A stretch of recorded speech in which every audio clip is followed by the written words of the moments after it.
Hi again, everyone. Hope you're doing well. Just say this is the book we're reading today. It's The Boy at the Back of the Class, and we're on chapter 6. If you're someone who really wants to have a copy in their hand or not read along on screen, but rather have it here, I think I paid about £4 from this from Tesco's.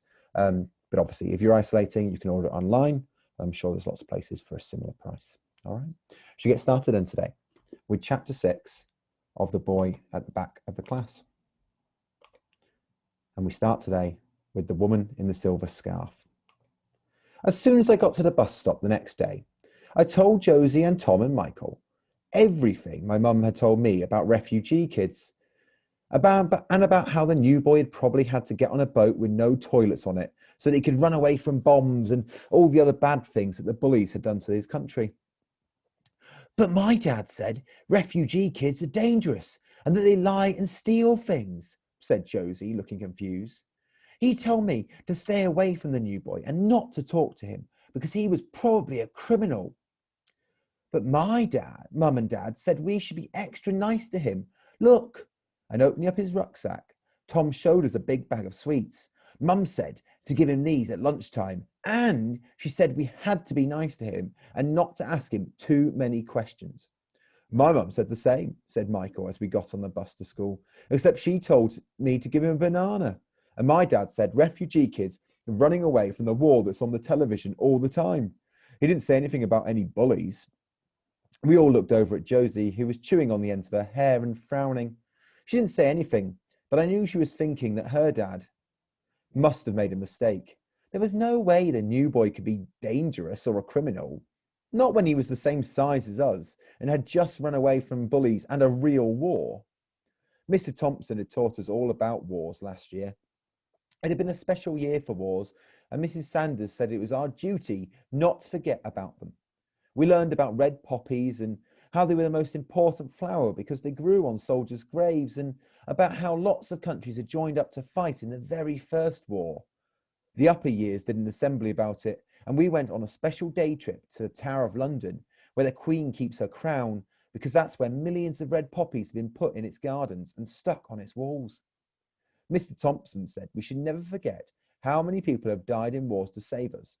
But I can't remember long numbers, especially ones that keep on going up all the time. But I'll never forget that castle. It had looked like it was bleeding, and later on that day, a man who knew all about the first big war gave us an extra special lesson inside the castle. His name was Officer Denny. I remember him because his name rhymed with my uncle Lenny. Everyone liked him because he was funny and knew everything there was to know about bombs and uniforms at a sad place called Flanders Field. He picked me and Michael to try and hold up a rucksack that was the same size and weight as a real soldier's rucksack. But it was so big and heavy that we couldn't even lift it up off the ground. Remembering Officer Denny's rucksack made me wonder if the new boy had to carry lots of heavy things in his rucksack when he was running away. Maybe that's why it looked so old and dusty.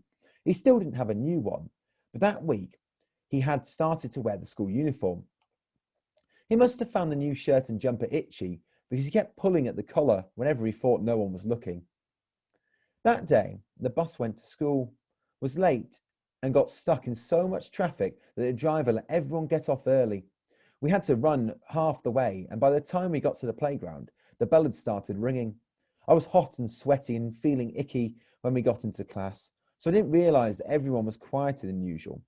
But after a few minutes, I noticed that Parvinder and Dean, who were clever at everything and sat at the front of the class, kept looking over their shoulders.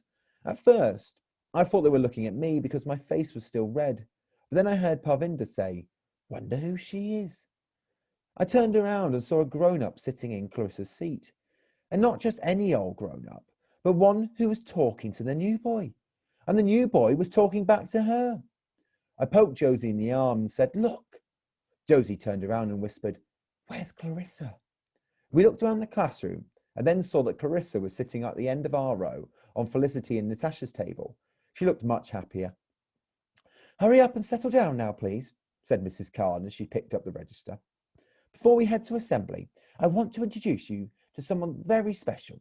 Let's make sure you're all here first."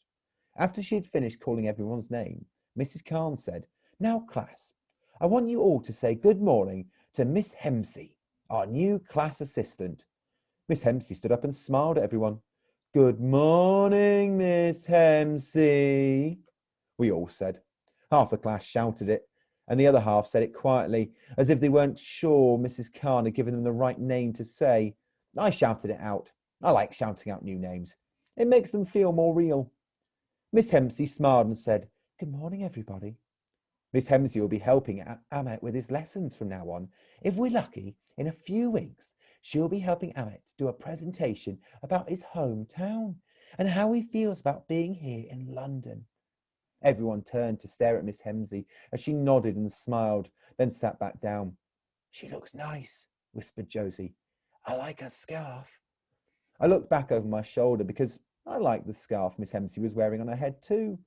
It looked like a silver river, and it had a diamond pin clipped onto the sides that looked like a star. She had one of those smiles where the person smiling never shows any teeth, but I liked it. And her eyes looked like they'd been drawn around with thick black pencil, which made them look bigger and more interesting. The new boy seemed to like her too, and when she sat back down, she whispered something to him and patted him on the back, which made him nod. I felt happy for him. He had someone to talk to, and he didn't have to sit next to Clarissa anymore. It's much nicer to sit next to someone who isn't always trying to get away from you all the time and has a diamond pin in her scarf. All that day, the new boy did his lessons at the back of the class, and at break time and lunchtime, he went to seclusion as usual. But maybe, because Miss Hempsey was with him, he didn't look at the ground so much and seemed more interested in everything we were doing. I caught him staring at me and Josie twice before lunchtime and 3 whole times in the afternoon, and I was sure he wanted to be friends with us now. At home time, we waited just as we always did by the gates, but this time, all of us had something to give him. Josie had saved her chocolate yogurt pudding from a lunchbox for him especially, and Michael and Tom had the bag of sweets and the banana their mums and dads had told them to save. Today, I had an apple to give him, because the school canteen had run out of oranges. But it was okay, because Tom had given me a sticker of a whale to put on it, so it was still special. As we were waiting, I crossed my fingers and secretly hoped that Miss Hempsey would come out with the new boy too, because since she could speak to him properly, she would be able to ask him some of my 11 questions. The playground had started to empty by the time the new boy finally came out, holding both Miss Hempsey's and Mrs. Khan's hands. As they made their way over to the woman in the red scarf, Michael whispered, Come on. I could tell he was excited because his eyes had gotten wider. Michael's eyes always got wider when he can't wait to do something. We all ran over to the new boy and gave him our gifts. This is from me, said Tom, holding out the large bag of sweets like it was a trophy. There are cola bottles in there too, and flying whizbees, and some toffee melts. And this is from me, said Josie, holding out the chocolate pudding. It's my favourite. This is just a banana. But look, said Michael, turning it over to show the new boy the row of stickmen he had drawn on it. And this is from me, I said, holding out the apple. The new boy looked up, his arms full, and gave us each a happy nod. I could tell it was a happy nod, and not just an ordinary nod, because even though his mouth wasn't smiling, his lion eyes looked happy. Miss Hempsey bent down and said something in a foreign language into the new boy's ears. He nodded, and then looking up at us very slowly said, Thank you, friends. Josie, Michael, Tom, and me nodded and beamed, and then all at once started talking. Do you want to come and play football with us tomorrow? Shouted Tom. At break time. I'll get you another one of those puddings tomorrow if you like them, exclaimed Josie. I'll ask Mum to give me something better than a banana, cried out Michael. What about some mini muffins? And I'm going to get something better than an apple tomorrow. What's your favourite fruit? I asked. The new boy looked at us and then looked up at Miss Hempsey and Mrs. Khan and then at the woman in the red scarf. They were all smiling, and the woman in the red scarf ruffled his hair just like my mum had ruffled my hair the night before. Now, kids, said Mrs. Khan, bending down so that her face was the same height as ours. These are all wonderful gifts, and I know Ahmet isn't thankful for them, but he needs to learn just a little bit more English before he can answer your questions. Okay? We all looked at each other, and then at Mrs. Khan, and then nodded. But I do think that's a very good idea of yours, Tom. Maybe Ahmet would like to play football with you tomorrow at break time.